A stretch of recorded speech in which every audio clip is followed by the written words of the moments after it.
Here we have the top 4 best-selling Omega Seamaster models from the professional 300 family. We have the black, we have the blue, we have the white. We also have this No Time to Die.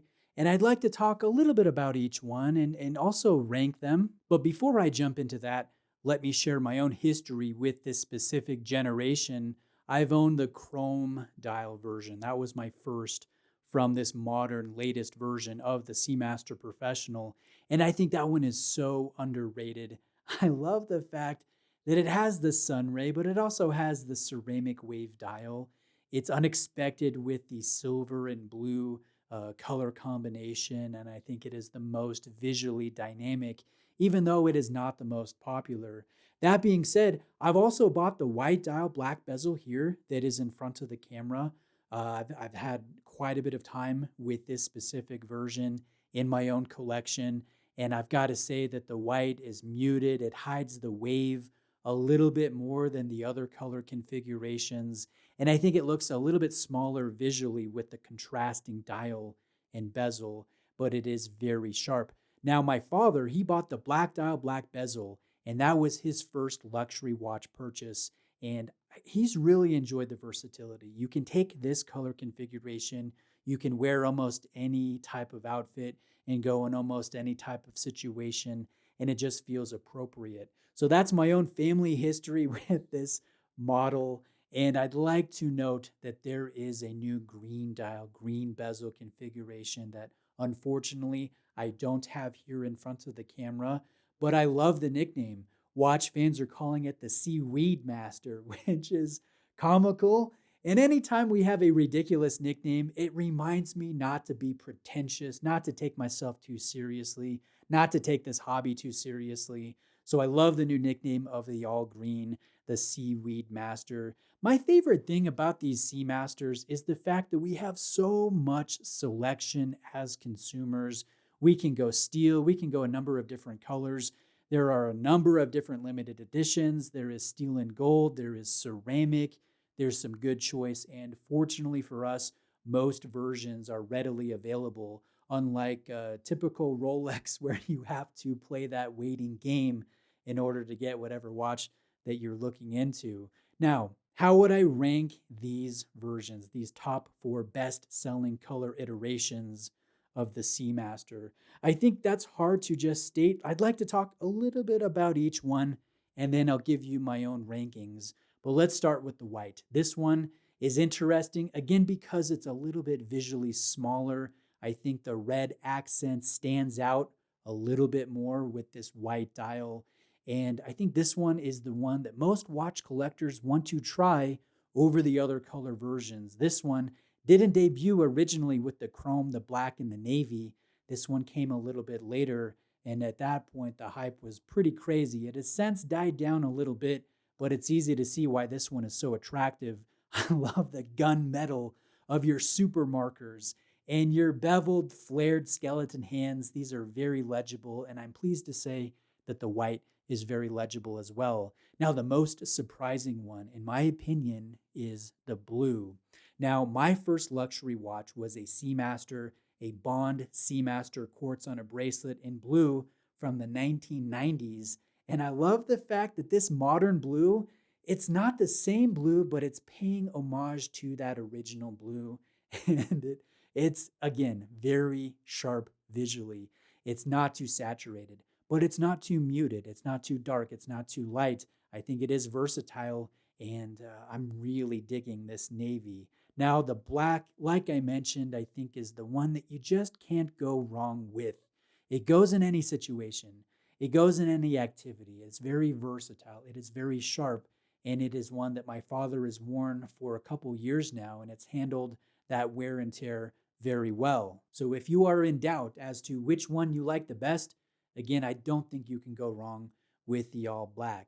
Now, the No Time to Die. This one is different, and it feels like, I don't know, it doesn't even feel like it's in the same family as these sleek contemporary stainless steel Seamaster Professional 300 models are. This one is thinner. It's more muted with the grade 2 titanium. I love the ghosted look of the aluminum bezel.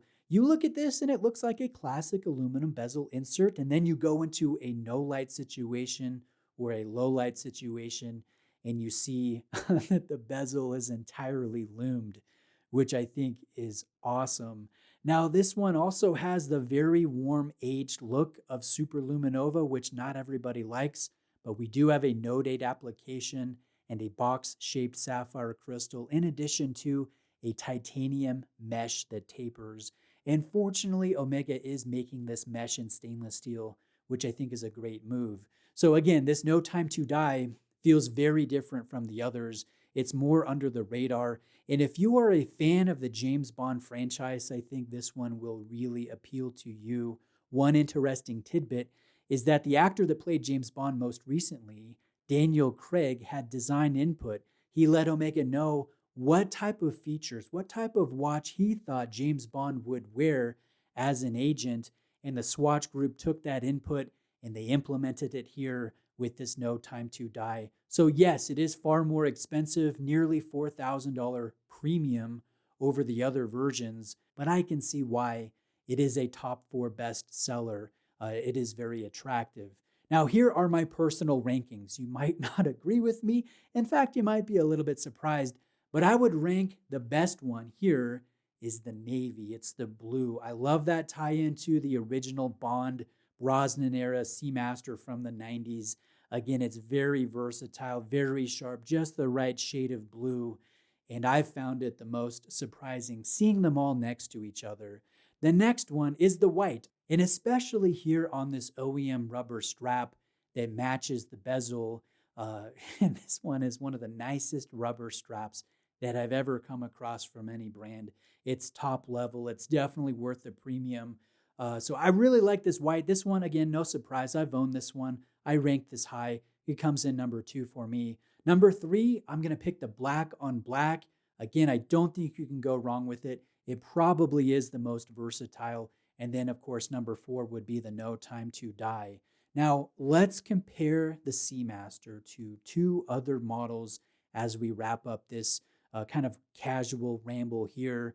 Let's compare it to a Rolex Submariner.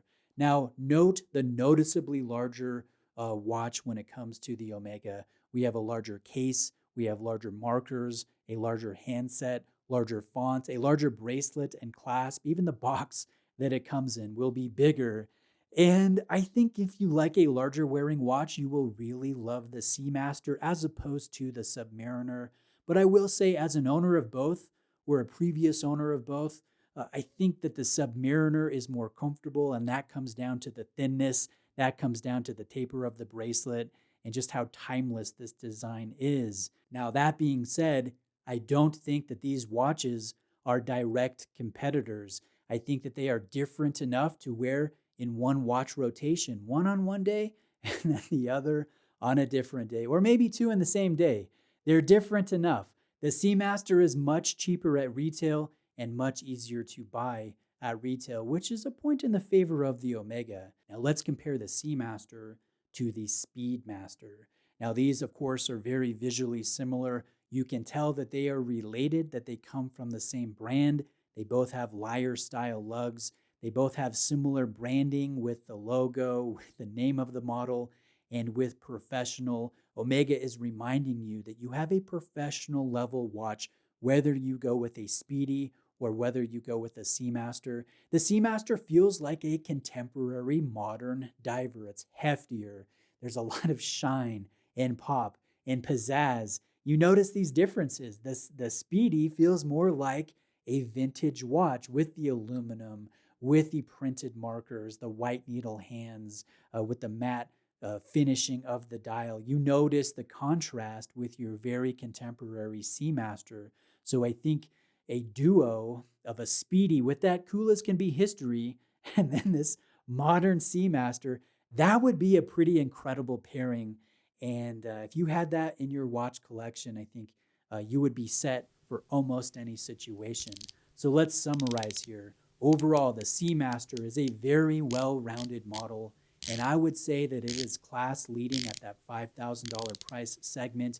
And personally, I would like to see more colors. I would like to see more sizes. I would love, here's a wish list if anybody at the Swatch Group is listening to this video, I would love a smaller all ceramic version and put that version on a ceramic bracelet.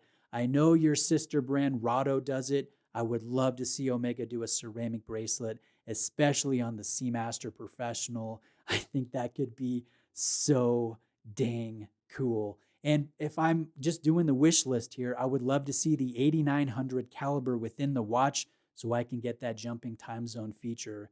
But that's just me. Let me know what you guys think. What do you think of my rankings here of the top 4 best-selling Omega Seamaster Professional models?